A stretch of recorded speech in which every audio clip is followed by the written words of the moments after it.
आज का पहला पाठ प्रकाशना ग्रंथ अध्याय 14 से 19।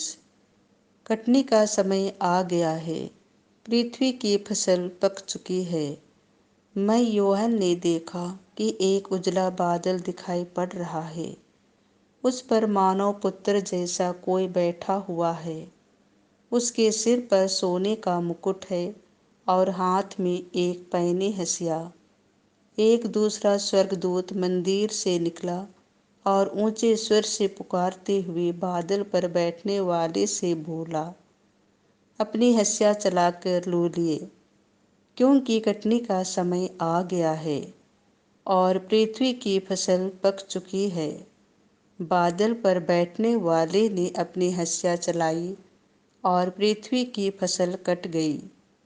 तब एक दूसरा स्वर्गदूत स्वर्ग के मंदिर से निकला, वह भी एक पैनी हंसिया लिए था। एक और स्वर्गदूत ने, जिसे अग्नि पर अधिकार था, वेदी पर से आकर ऊंचे स्वर से उस स्वर्गदूत से कहा, जो पैनी हंसिया लिए था, अपनी पैनी हंसिया चलाकर पृथ्वी की दाख बारी के गुच्छे बटोर लीजिए, क्योंकि उसके अंगूर पक चुके हैं।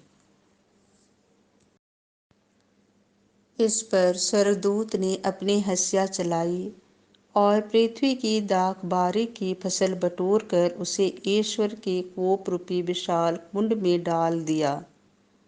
नगर के बाहर कुंड रौंद दिया गया और उसमें से जो रक्त निकला वह 1600 परलांग की दूरी तक घोड़ों की बागडोर की ऊंचाई तक पहुंच गया। यह प्रभु की वाणी है। संत लूकास के अनुसार पवित्र सुसमाचार अध्याय 21 5 से 11। उसका एक पत्थर भी दूसरे पत्थर पर नहीं पड़ा रहेगा। कुछ लोग मंदिर के विषय में कह रहे थे कि वह सुंदर पत्थरों और बनावटी के उपहारों से सजा हुआ है। इस पर यीशु ने कहा, वे दिन आ रहे हैं जब जो कुछ तुम देख रहे हो उसका एक पत्थर भी दूसरे पत्थर पर नहीं पड़ा रहेगा, सब ढा दिया जाएगा। उन्होंने यीशु से पूछा, गुरुवर, यह कब होगा और किस चिन्ह से पता चलेगा कि वह पूरा होने को है?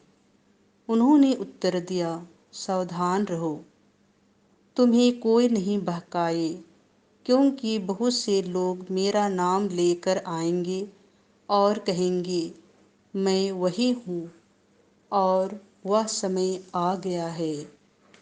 उनके अनुयायी नहीं बनो।